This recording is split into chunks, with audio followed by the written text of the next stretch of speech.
Welcome to Darkly Lit, where we are forced to leave our corporeal homes to explore the larger world of horror literature.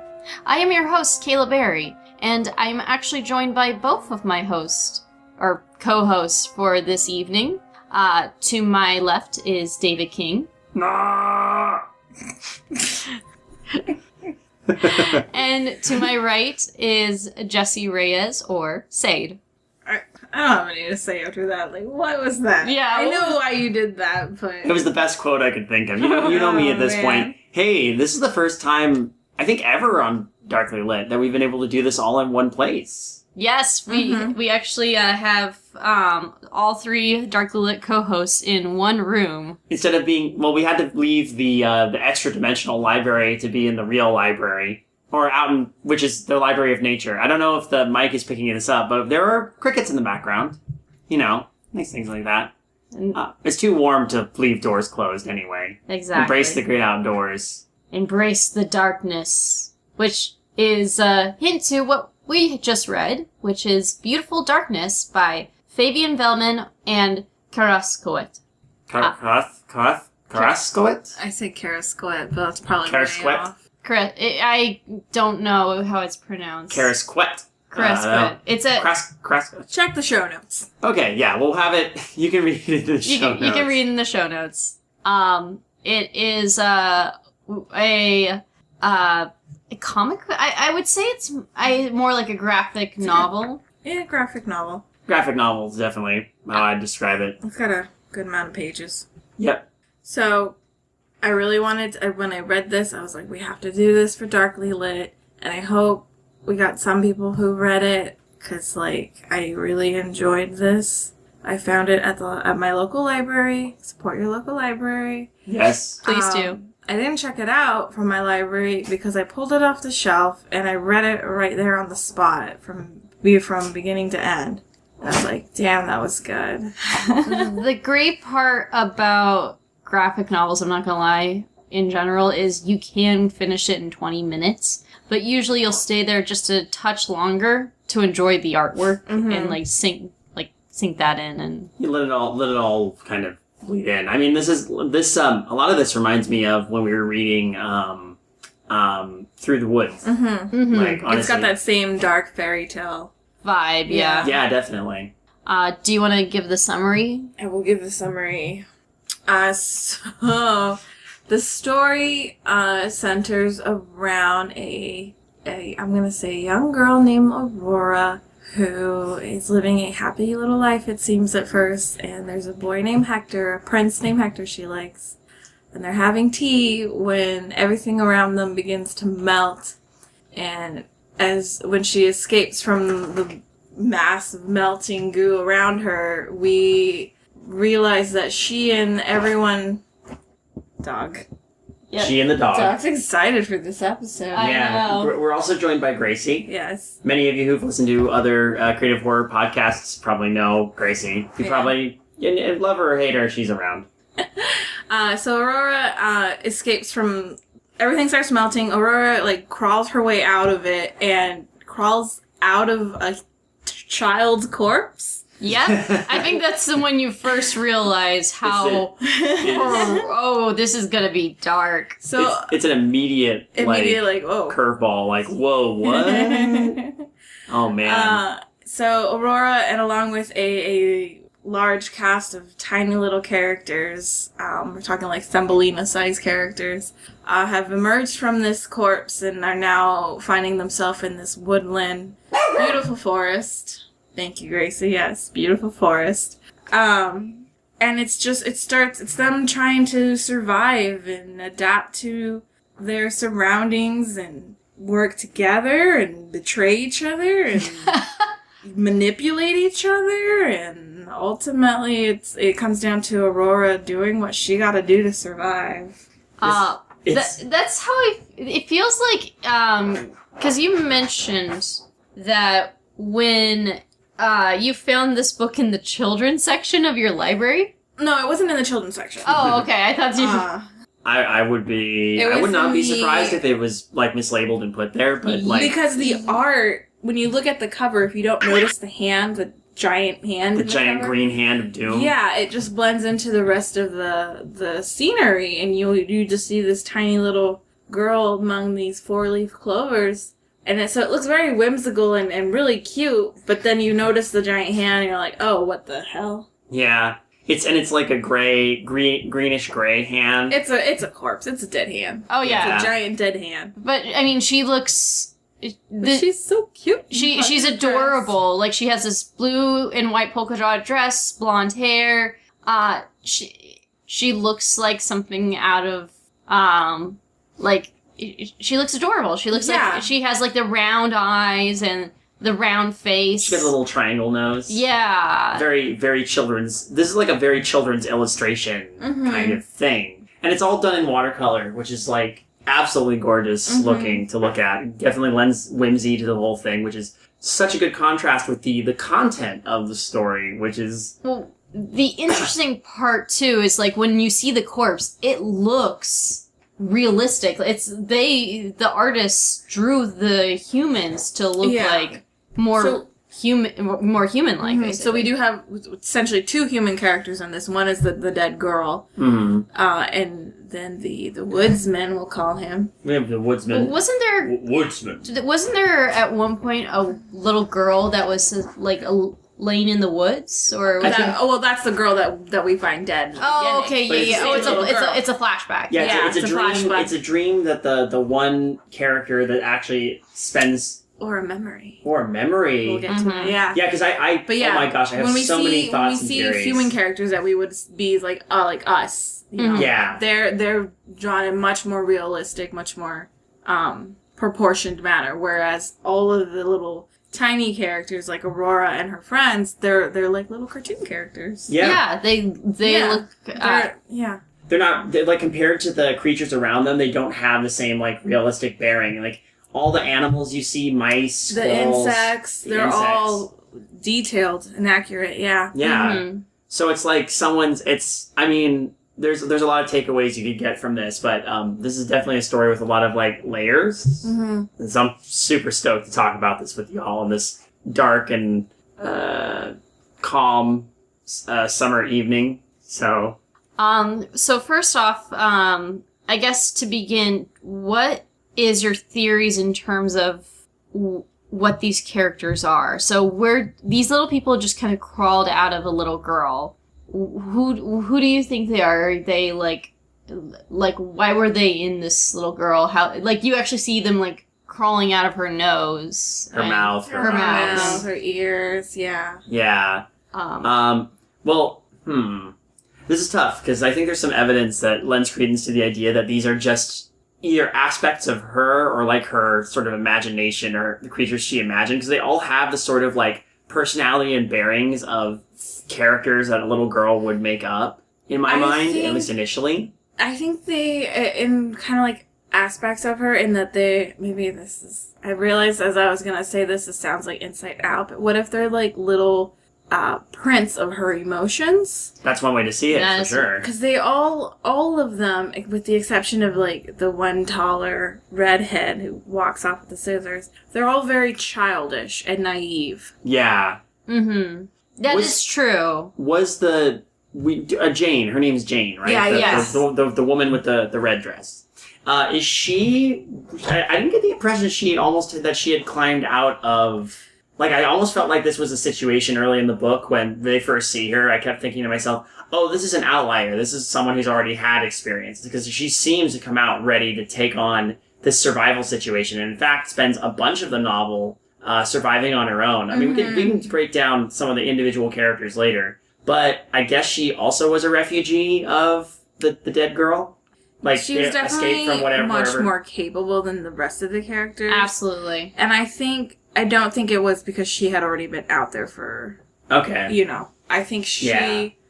she definitely came from the corpse like everybody else, and for some reason she just was more capable. I think she was just really an example of what Aurora would have to become. Maybe represents her maturity or her bravery or something like that. You know, all these characters, yeah, because all the other aspects of her become corrupted, and then we're going with this theory, they become corrupted and die off slowly but surely. The naive ones go first, and then the ones who are betrayed by the like the naive ones kind of die usually in accidents. And then the naive ones are either taken advantage of or destroyed by the some of the greedier, greedier, manipulative ones. Yeah, who figure out how to lie and whatnot. Yeah, and it's like watch, and you like watch this veneer of like this sort of fairy tale cuteness, this like cartoon whimsy. And the part I love about this is that sort of mentality stays with the characters even as things go wrong. So even when characters die, and usually pretty gruesomely, they gloss it over completely. Yeah, that's these why I said characters. that's why I feel like they're very naive in the sense like even as these horrible things are happening, there's this almost a sense of innocence that still carries itself through. You know what this reminds me of? In a weird way, the cartoons. Okay, so we're all fans of Over the Garden Wall. Yes.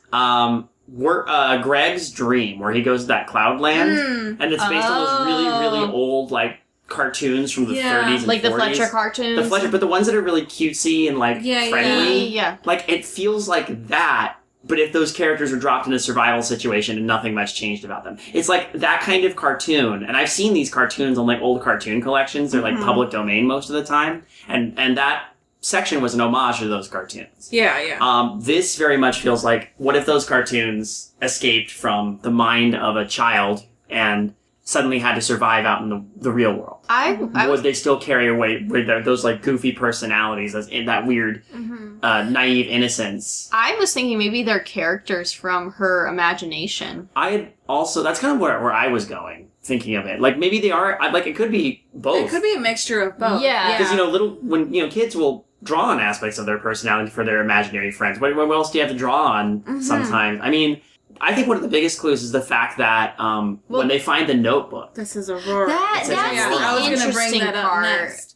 Because the main character we follow, that's one of the small people that live in her is named Aurora, and the way we've learned that, or well, not learned that, but realize a connection is they find a bit like a book. It looks like a notebook, and it has the word Aurora on it, and they're like, "Who's Aurora?" And the little person says, "I am." So it's like this character clearly has the same name as the child or the corpse. What I think is interesting is the way there's that almost pause of acknowledgement, like, "Oh, I guess you are," from one of the other characters. They say that. And it's like, okay, well, now this person, I like to think the Aurora we follow is the strongest aspect of the little girl. Of the little girl who, So, I think these other characters are just characters, like, they're her imaginary characters that she would interact with. Like, of course, a little girl stereotypically would want her character to be able to have a lot of fun, innocent little friends and host tea parties with the prince, and be in a relationship with the prince. It just so happens that the one male character,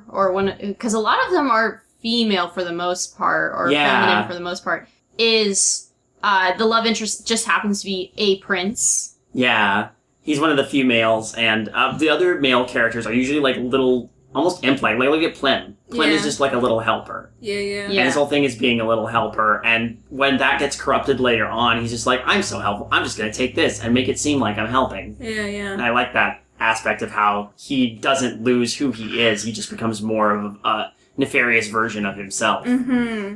So, and the main villain of this is Zelly, who she also looks very princessy-like too. Yeah, she makes me think of like a porcelain doll. Yeah. Have you noticed actually a few of the characters look like dolls? Like, there's the one character who keeps saying, "I'm so hungry," and she looks like a baby doll. Really creepy baby doll. And then there's that other the taller one that eats the tiny pink-haired one. Yeah. She looked like an actual baby doll toy. Yeah. And, no doubt. The one thing that's clear... She's the one, like, I want to address how some of the characters... Is she the one who gets stuck in a hole and they just kind of leave her there? I think so. She's been in there for like 6 days or whatever, and they don't like show anything of her ever again, and you just kind of see her sticking out Winnie the Pooh style. Presumably she died in there, and they've just left her. Some of the deaths in this are so gruesome. Oh yeah, fucking Timothy. I love that Timothy. guy. So Girl. there's I don't know what it was. Androgynous Timothy. Yes. So there's a character named Timothy, has one eye, and is convinced that because they have one eye, they need to be buried alive. And Zelly's the one who convinces them. Convinces them they need to be buried alive. So they grab a bag, zip them up, and then just put earth on them, like put. They play burial. Yeah, and then leave them there. Yeah. And also they leave the baby Timothy. Yeah. And presumably the baby just happened to be brought out of the girl and probably some animal. You see the baby with its mother in the very beginning. Right, but there's probably the cat that comes the first night probably took the mother. And then Timothy found the baby. And then the most horrifying part later on is the prince eventually dies, and when they decide he's eaten by a frog. He's eaten by a frog. They bring the bag back out. Yeah, they bring the bag back out, and they said, "Look, there's still only some scratch marks on the inside, but still good as new to be used." Yeah, they emptied it out off camera. Yeah. Oh man. Poor Timothy. Timothy died scratching. Oh, like that's such a dark remark. But it's subtext. It's so glossed over. Everything is glossed over. If you and don't the even only remember people, that, you wouldn't think about it. The only people what I love about it is it's played straight and in universe. It doesn't have an impact on like anybody. Hardly anybody. Only Aurora seems to eventually, over time, get the horror of what's actually going on. And we as the readers know, but we're smarter than any of the characters in this, and it's beautifully done. Where they're just like, oh, okay, well then we'll do this funeral thing. The idea is, I think they all have the same mindset or maturity level, with the exception of Jane, which is an interesting thing. Jane and eventually Aurora. But like Aurora right has to now, kind of be Aurora had to learn it. Yeah, Aurora learns part of it on her own, and then under sort of Jane's friendship, learns more about how to survive. Yeah. But Aurora at the beginning was also the one who was like helping everybody too. Yeah, but coming out of it, they're all the mindset of this child. I think that's the idea that you have to go into.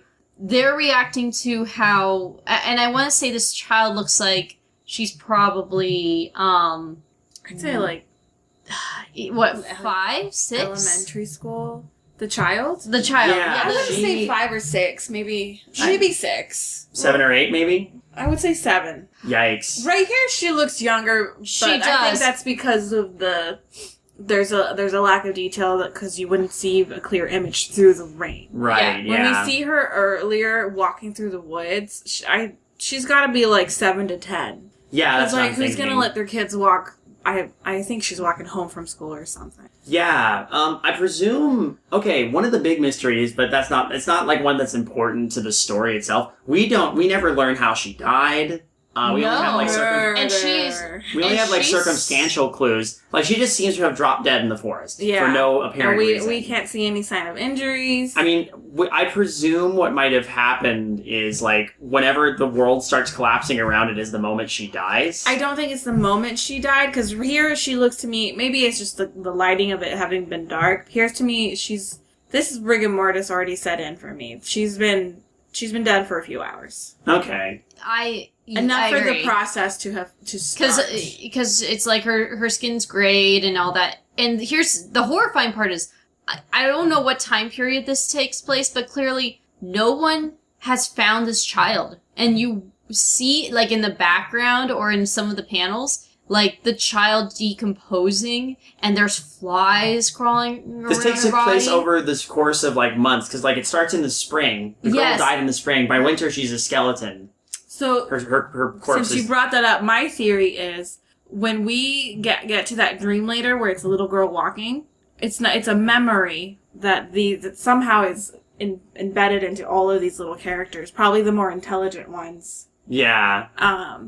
But that her screaming is her being abducted and moved and taken further into the woods. Oh. Oh. I hadn't thought Guess about who do that. you think abducted her? The one guy with is he like a clockmaker? I see him. Well, he did have clocks, but he's messing around with stuff. It was a revolver. It looked like a gun he was fixing. Like he was taking apart and he also, maintaining. come to think of it, he also has a bunch of weird stuff, out of place stuff in his house. He did have like a broken doll. baby doll. Yeah. Like, you have to wonder if this guy killed this girl Like that. a little bit. That's horrifying. That's my theory. This man murdered her. Yikes. And I say strangled. You think so? Well, I can't. You know what's weird is too is all her like book bag and like all of her like little things. She's got crackers in it. Are just left there. They're just lying beside her. I think it happened there. Like it. I always presumed it was some sort of accident. Like It might she not fell e- and hit her head or something. You know. It might not. If he was the one who committed it,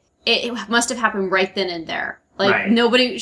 I don't think she was kidnapped or anything, or she might have been kidnapped. But whatever happened, she already had her book in hand. She dropped it, and then something happened in that instant to cause a death. We can't tell how she dies. There's no like evidence to show like I don't see like a bullet wound or anything like that. There's no. I don't think we ever see like.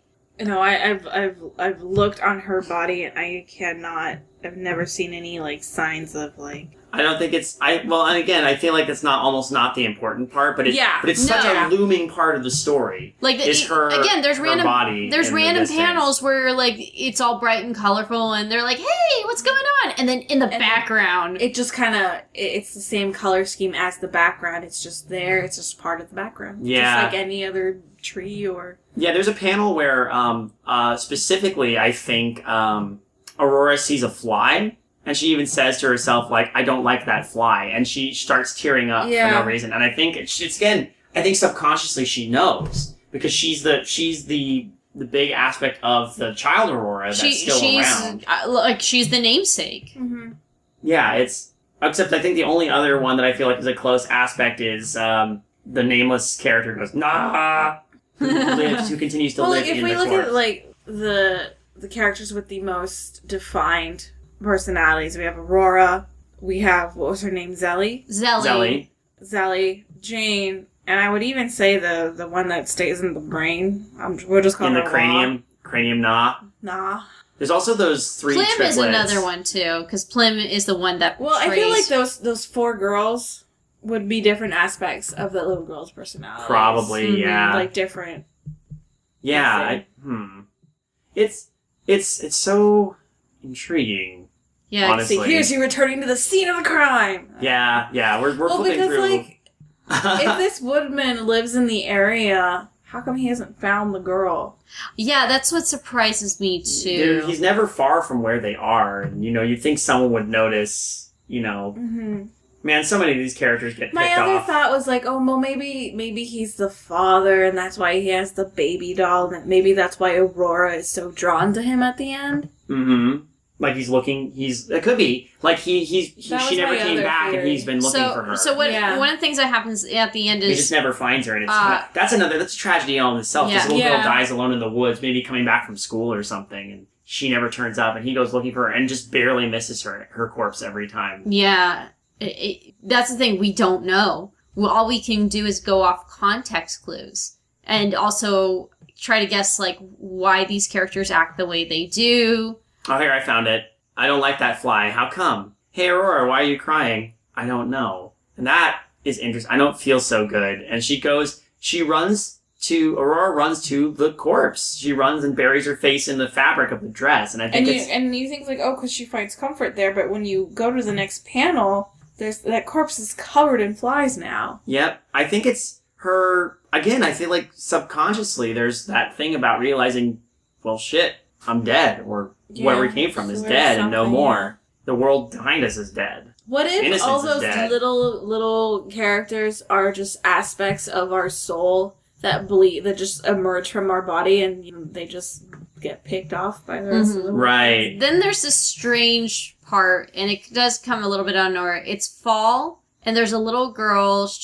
I don't know if it's the same girl. I assume it might be. I think it is. She's wearing the same outfit. She's got the blue sweater. But it's fall. Right, but this happens when she gets up, she looks around, she sees it's fall, dusts herself off, walks away into the woods, And we hear This is why I think she was abducted. But the E, I think, is coming from Nah, who's had a nightmare about this. No, I think she's screaming. She got abducted. She was held for a while, and then her body was dumped finally. Like I don't know. Again, I feel like the placement of her body in the woods with the stuff scattered around her calls for a sudden death in my mind. I don't know. We'll never really know. That's the thing. Mm-hmm.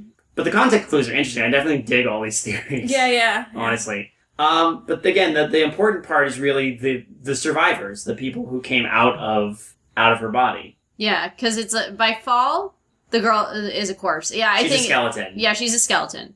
I think it might be actually a dream. I think that's what the girl did look like. And yeah, and it would make sense that nightmare, though. Huh? Why is it then a nightmare? That she wakes up and then she's walking through? No, why would... Well... Walking through a pleasant forest be a nightmare? It's a twisted nightmare, because notice how the contrast is, Na is looking out of the body and being like, oh, did all that happen? And then she looks and goes, ooh, no, okay, my home is intact. Like she had a nightmare that her home got up and walked away, basically. Oh. Like it's a reverse of that. Yeah. Because now everything's the same. Everything's as it should be with the thing that... But she's because she's living... They're living in the corpse. They're having sort of like an ancestral memory of this, what the girl was, like something like that, you know? That's how I read it. Here's another thing. Looking at the moment where, with relief, she looks out of a corpse and goes, whew, because everything's normal. Everything's as it should be to, nah.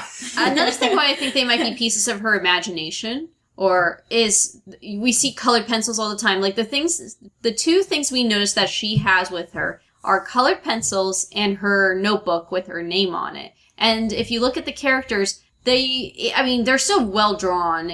But there is kind of a kid-like style to it. Of course it doesn't look so kid-like that it's awful, but there's a simplicity in their design. Right, yeah. And maybe, I think you may be right. Maybe she is like 8 or 9, because I could see maybe like a 9-year-old drawing something. Maybe she drew all these little characters.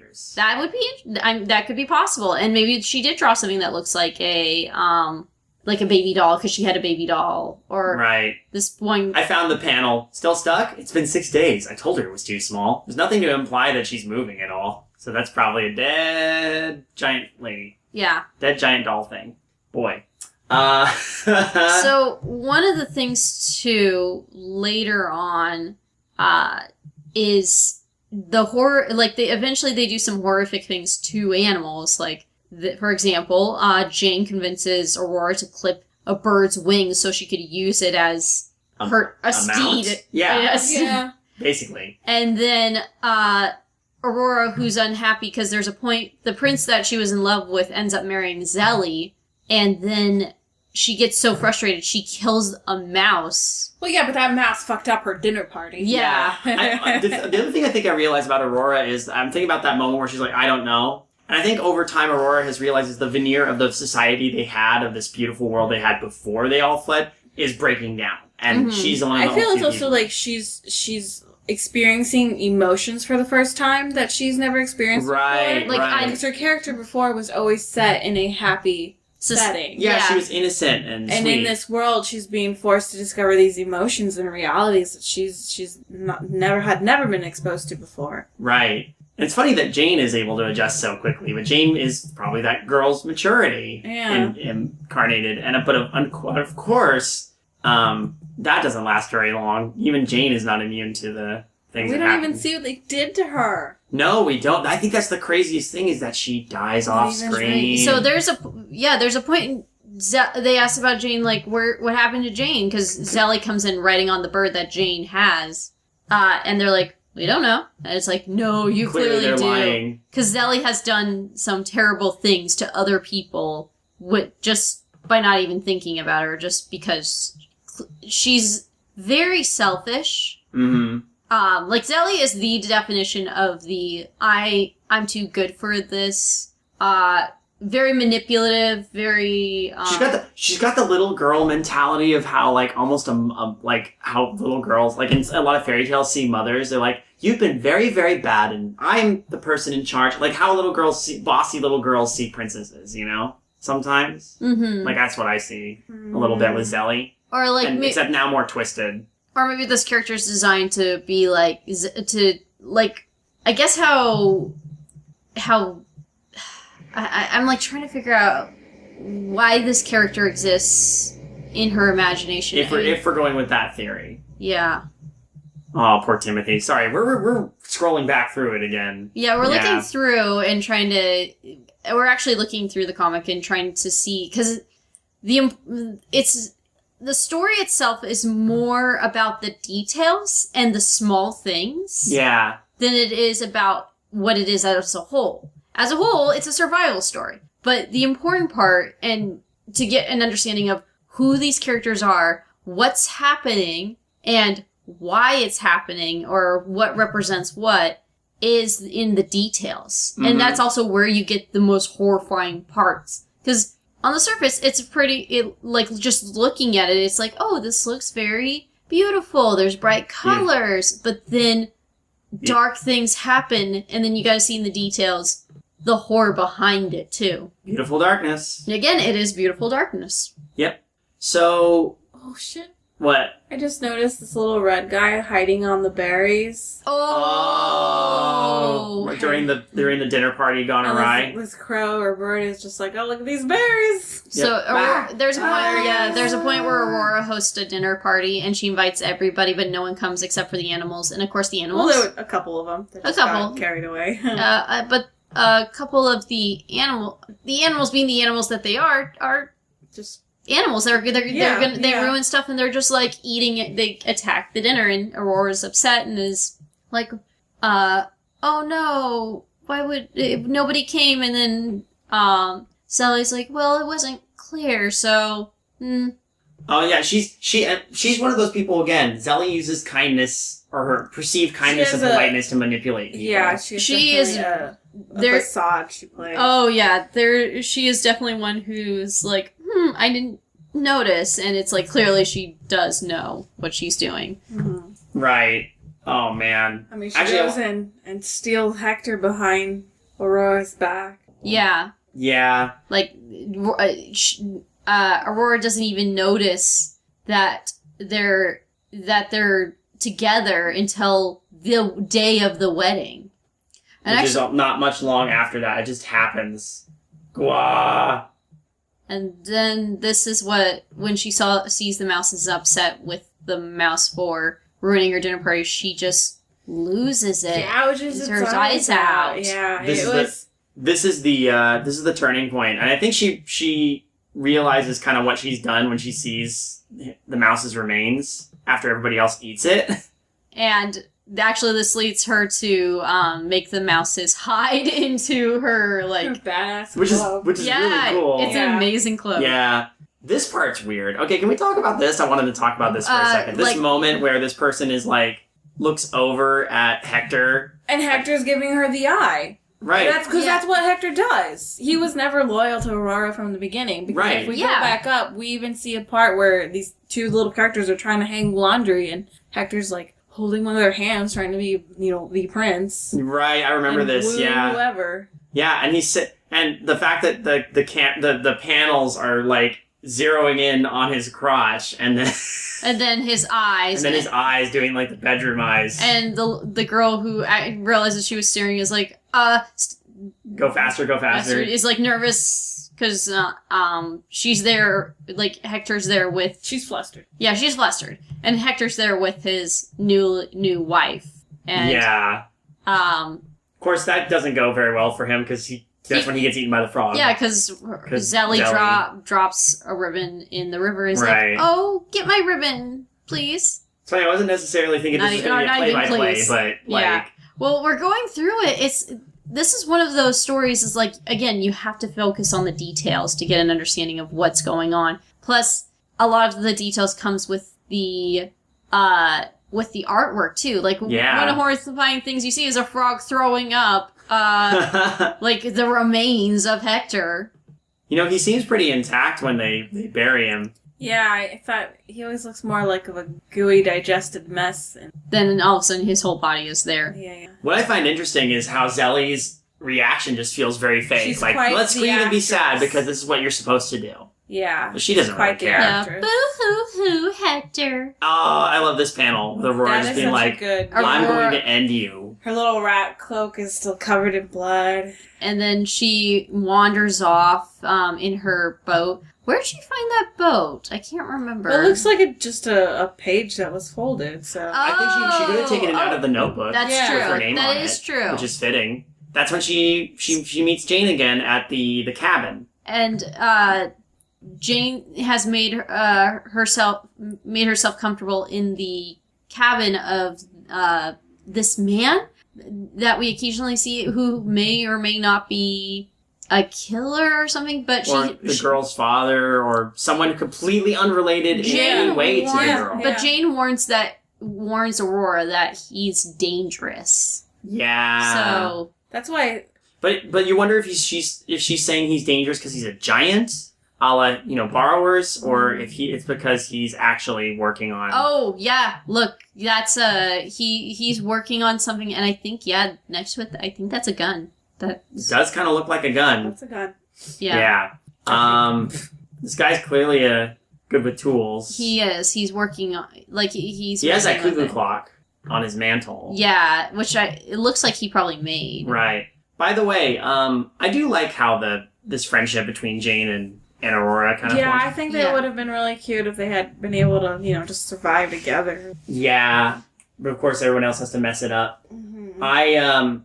I do like how I feel like the characters who avoided the group had the right idea. Jane did, and Timothy did initially, but was kind of pressured into And he was it. fine until Zelly found him. Yeah, that's true. And then because of all that weird innocent stuff that's ingrained in them, because they're these kind of characters. I think it's less innocence ingrained and more the naivete. I think because they came out of a child who wasn't able to reach her full maturity level, that their mindset only goes so far. It's kind of Right. it's like someone who only has the education of a fourth grader. It's like your growth was. It's like your emotional growth was stunted. Like you died.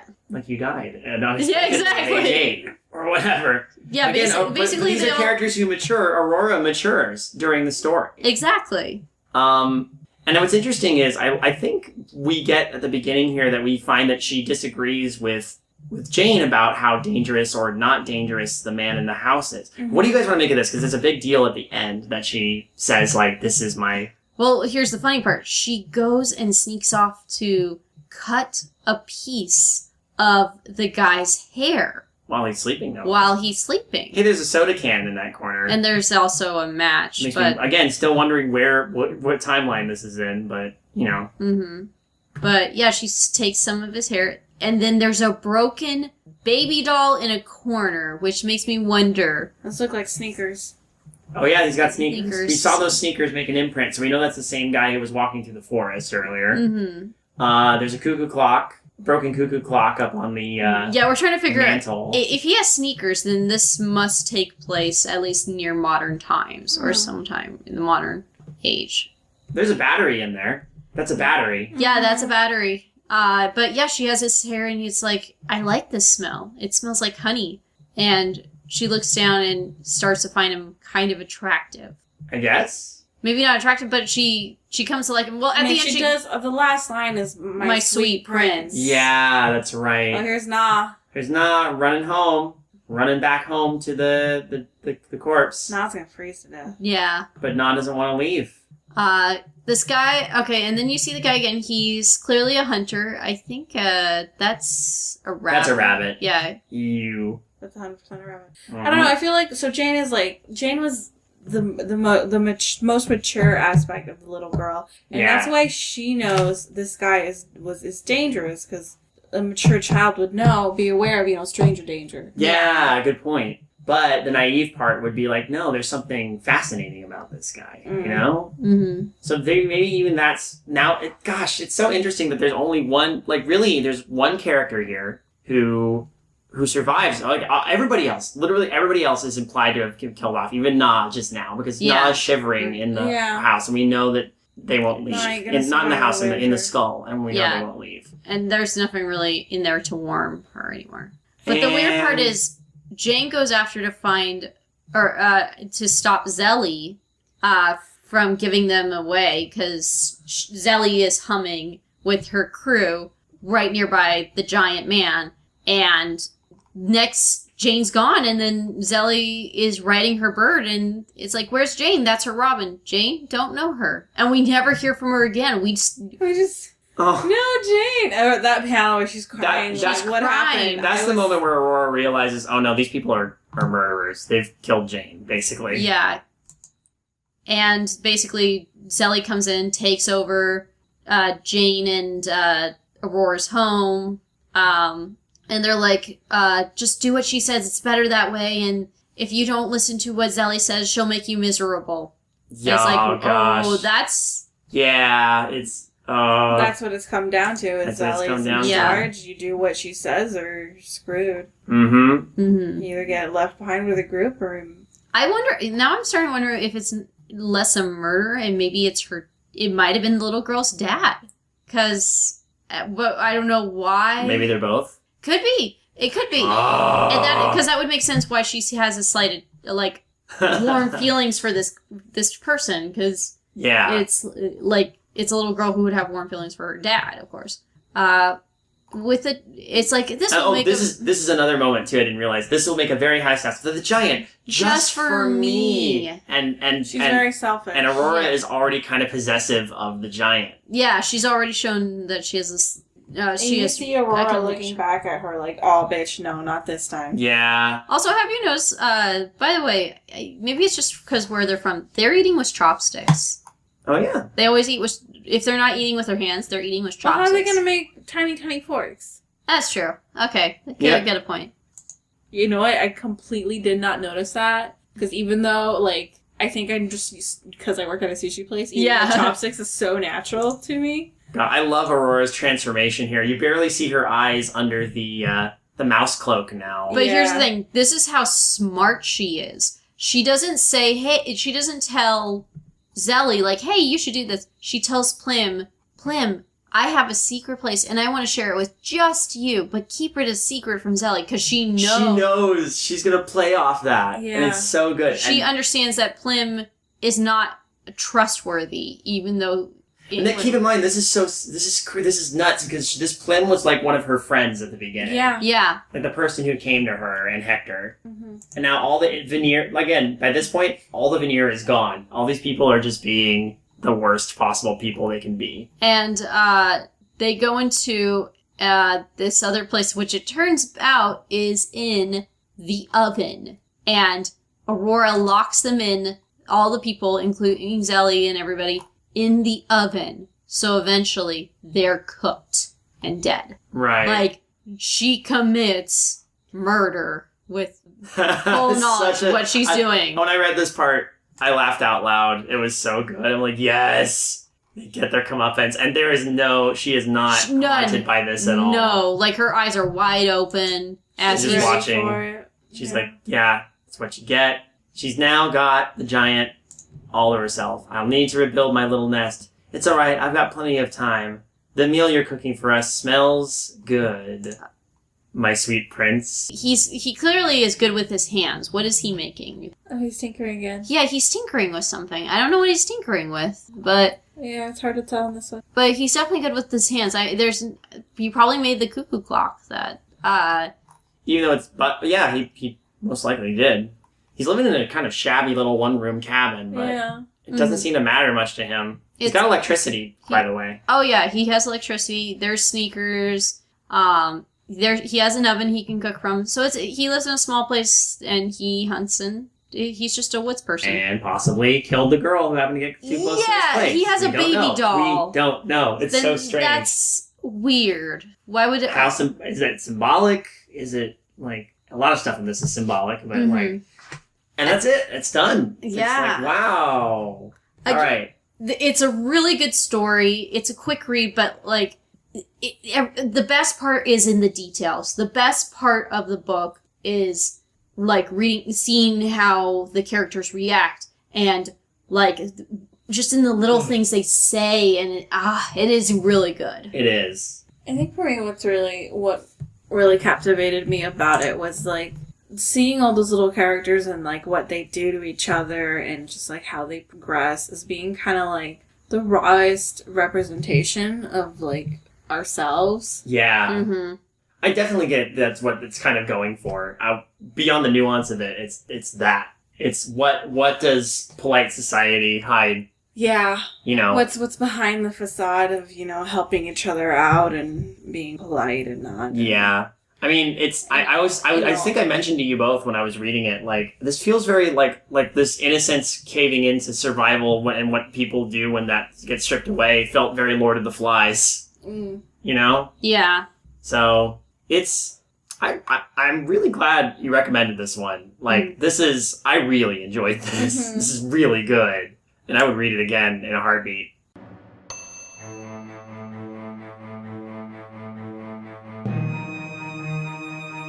I don't know. I mean, should we just jump into it cold? It's been like it's been well over a month, actually. Yeah, I think we should since we last recorded.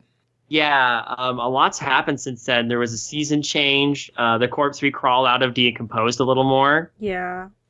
Kayla got very sick. Kayla got very sick from eating some berries and Oh no. is no longer here with us. She's running a fever. Yeah. She will probably die and no one will. Everyone will acknowledge it with a big elaborate funeral. Yeah, we found a beautiful pencil pouch to bury her in. She was still alive when it happened, but we'll just take her up later. It's okay. We were pretty sure she was gonna die. But Yeah, we got her cookies out of it, kinda... though. We got her cookies out of it. Oh, that's true. The cookies are very good. Now, I found us a really great spot to spend the winter, so you should climb on in here and check it out. Ooh, it's cozy in here. Yep. Yeah, Bye, why is it drippy? Ew. Well, at least Gracie's here with us too. Hi, Gracie. Oh my god. So why don't we go ahead? Months later, I finally dug up some questions. Actually, I found them in an old notebook that was lying nearby. Is that my notebook? Does it say it on it? Because I think that's. Yeah, it does. I don't know why you. Although weirdly, I think Kayla. I will say, just to break our dumb thing here real quick. Kayla was kind enough to, before she expired, forward me these questions that we have been meaning to take from our listeners, specifically mostly the folks on the Darkly Lit or Creative Horror Patreon. So, or not Patreon, the Discord. Well, Patreon Discord. Yeah, Patreon Discord. Yeah, works. You know how that works. Yeah. But yeah, we're gonna take some specific questions and hopefully remember where we were in the discussion, because we have been separated by time and by a lost party member who may or may not. And by distance. Actually, distance is a good point, too, because a lot happened between them now. Yeah. I honestly don't remember our discussion in detail. I remember bits of it, so hopefully that will help. I remember it vaguely as a fond memory. It was a fond memory. I mean, eventually, this will be edited and released onto the internet. Yes. And then we'll all remember it.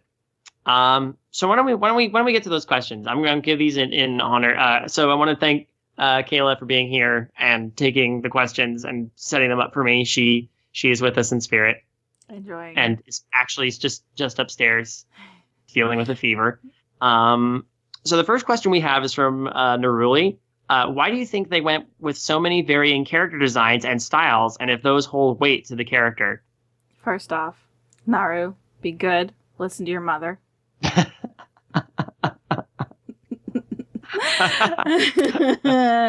only Naru will get that one. Only Naru will ever get that. Naru and Zath actually, but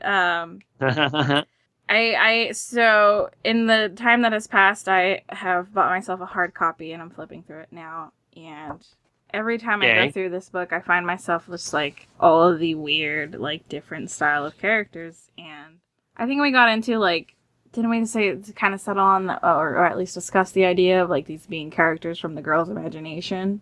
Yeah, and I know we also talked about kind of how it's reminiscent of those really, really old cartoons where there was sort of like a child's whimsy to the whole thing. Mm-hmm, and we talked about Greg's Dream from Over the Garden Wall. Mm-hmm. So that one especially makes me think of that 2-page spread where it's like the wedding parade. Oh yeah, definitely. Yeah, and then you really get a good look at all the different characters. But they also make me think of kind of going with that theme of being like a child's imagination, like the characters in their imagination. A lot of them look like toys. Yeah. Especially the creepy one. There's one that looks just like a doll. She's like really big and she eats the other one. Yeah, that's the one that gets stuck in a hole. Yeah. If I remember. Yeah. Then the one that stays living in the corpse, it looks like a doll. And like the rest, they just all make me think of like little. Well, also I'm obsessed with dolls now, so maybe that's why most of them make me think of little dolls. But I mean, that's even then that's not that big of a leap, because again, these came from a little girl, and so she's going to have these kind of imaginings for these characters. So I think that just contributes to the idea that these are all her parts of her being, whether they know it or not. So I think that's actually a pretty good question. I know we already kind of talked about that, but it definitely holds weight to the characters too, because I know in a weird way they are, even when things get real, they're still kind of beholden to their character types, like the way they're drawn. The elegant one remains elegant, and like Aurora for the most part remains like kind of friendly and helpful through the whole thing until she's not, and then she's awesome. And then like it helps to sort of it literally paints a picture of what to expect with these characters. Yeah. The ones that have the more realistic proportions and are a little more detailed in their designs, you realize are also the more like fleshed out, like have more character or depth to them. So I think, I don't know, that's a really cool way to like just kind of like display your cast and be like, okay, these like obviously we're going to be drawn to the more, well, at least for me, drawn to the more when you're telling a story with like any visual storytelling, you're going to want to broadcast what a character is like right away. It's the Mark Davis effect. How you're only going to see a character in anything that he designed for a second, but you need to kind of get a broad stroke of what that character is right away within the first few seconds you see them. So that's true of any artist. You look at the panel, you see the character. Your brain gets an impression of that character based on sort of archetypes, and then it just kind of comes across. So that's my. I agree with you on that.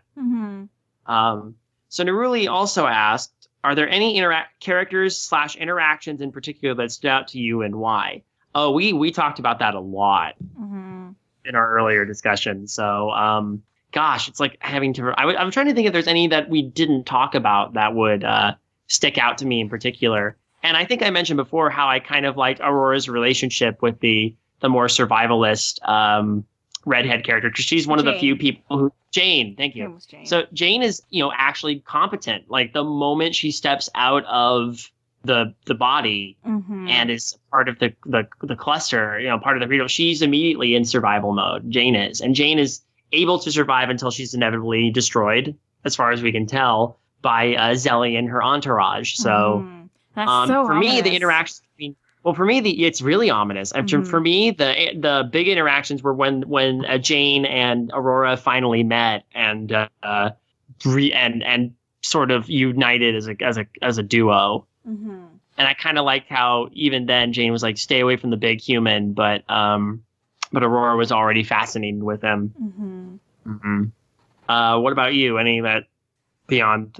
I mean, that to me is one of the ones that stands out to me, is actually a competent character, or a character whose burgeoning competence meets a character that's already competent. So I do like that.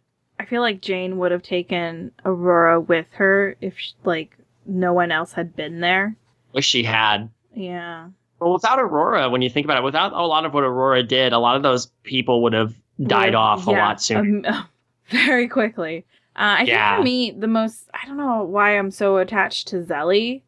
Like, her interactions with just, like, the different characters and how she manipulates them, and how at first she's, like, so thankful to Aurora for helping her, like, get out of the shade or out of the sun and whatnot, and then how just, like, quickly she just, like, well, you know what? I'm just gonna take what I want for myself. Yeah, she's pretty terrible. Yeah, she just kind of, like, throughout all of it, even when it's just, like, down to the last group of survivors, she's, like... In her own way, she had her own method of survival, I guess. Right, and they all do, but she's very much the bourgeoisie. Yeah. She's dragging everybody down with her. terrible. Terrible. What a terrible. terrible But person. I love her.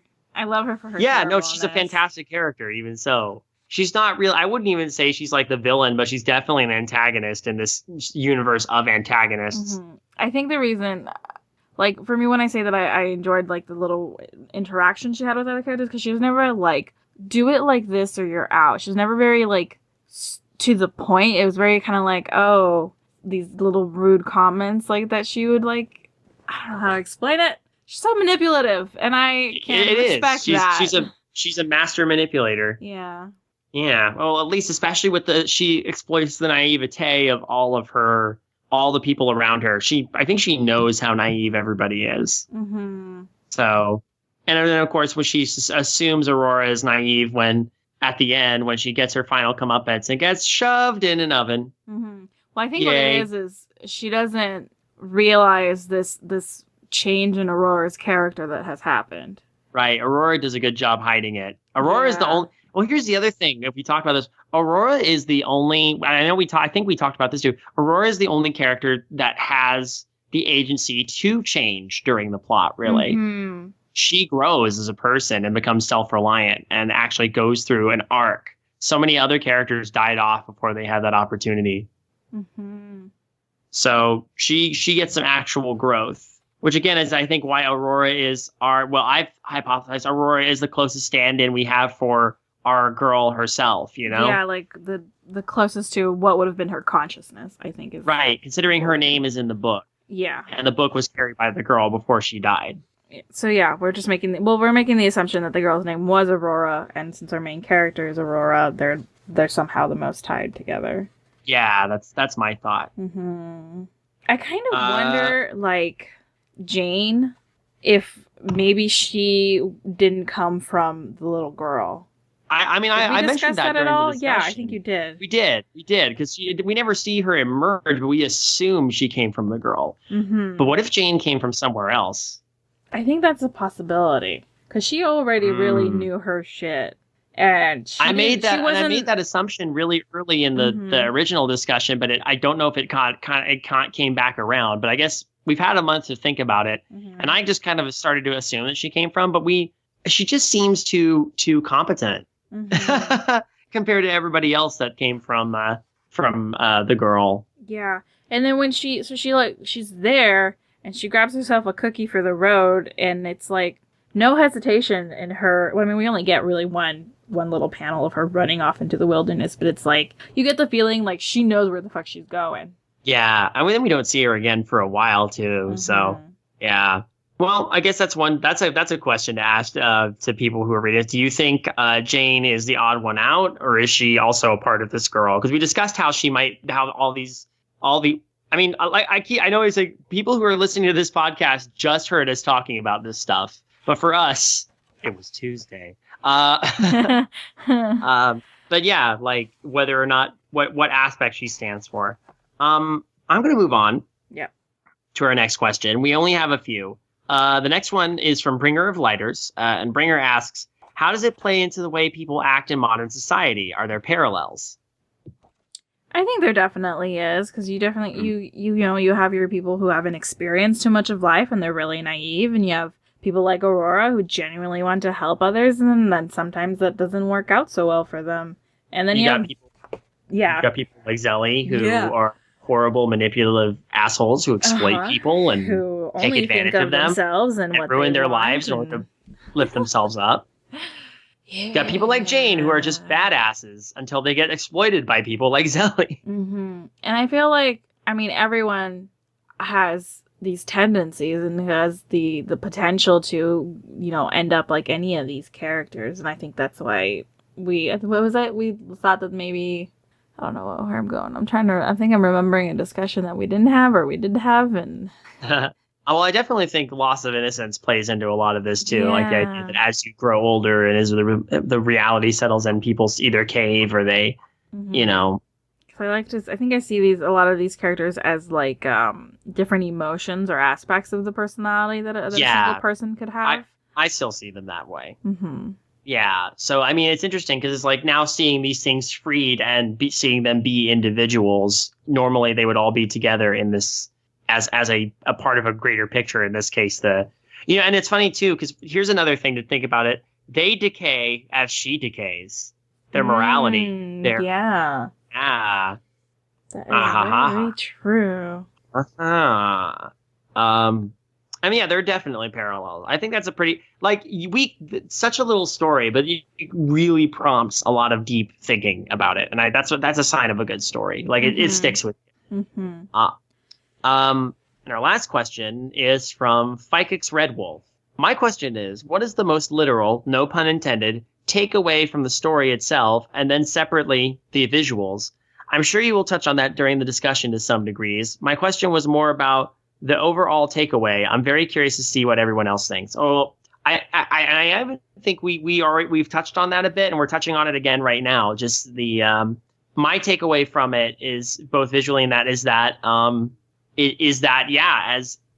is what would happen if you took a little girl's imagination / the things that a child would imagine and tie them to her personality and then watch them break down in a real world, basically. Watch what would happen, who would survive, who wouldn't, what naivete would carry one off to the grave, and and who would shake it off and learn how to be a survivor. And even then, would the survivor then also succumb to a weird form of naivete as well? Look at Aurora at the end, the way she is fawning over the man in the shed. I mean, yeah, I get what you're saying. I think for me, in the end, what I take the whole story is maybe what it is just kind of like you mentioned, that loss of innocence of just like the different aspects of your personality and how they develop and how they might erode, where you just ultimately become a selfish person, or maybe you end up being only in a way, Aurora, in the end she had to just think for herself. Yeah, she wanted to survive. So just for me, I think it's just an overall loss of innocence that kind of happens to you as a person as you get older and decay. Right. Maybe also the breakdown of a society when things get hard, even when they continue to pretend that everything's okay. People at their most instinctual nature. Yeah. Because even when things are really, really bad and people have died off and things are bleak, there's still some characters who just act like nothing's really that wrong, and then maybe they're incapable of it because, again, they're characters that emerge from a child who can't grow because who can't grow and mature to a degree because their one source of growth and maturity is a corpse in the woods now. Oh boy. I wonder how different would the story be if say they emerged from the corpse of an adult? Yeah, that would be interesting. How different would those characters be? Gosh, it's fascinating. Actually, yeah, that was a good question. Everybody asked really good questions. Yeah. And those are the ones that Kayla sent me. So I want to say thank you for the questions, and thank you for listening to this if you've come this far with us. Certainly, it's been a long time for us, but we can finally sort of put a bow on this episode and march off into the woods before it turns to winter. Find a good place to take shelter. It definitely feels like this episode has been in the making for a very long time, which it has been. So we technically had a break in this episode. So if this episode sounds a little disjointed, we apologize. But it wasn't good. It didn't help that we were gonna hit it sooner, but then Sade got sick. Yeah. And then I got sick, and now Kayla's sick. So we were just we have to get this done. So yeah. Goodness. And I feel bad because I'm pretty sure Kayla got sick because I got sick. So oh no. Yeah. So that said, I should probably go and take care of her. But hey, what are we're coming up to the best month of the year. And I know we had our book picked out, but I can't remember. It was one of two. That's fine. This is the part where I will probably make it sound better and smoother in editing, but I'm just going to go ahead and record this bit anyway.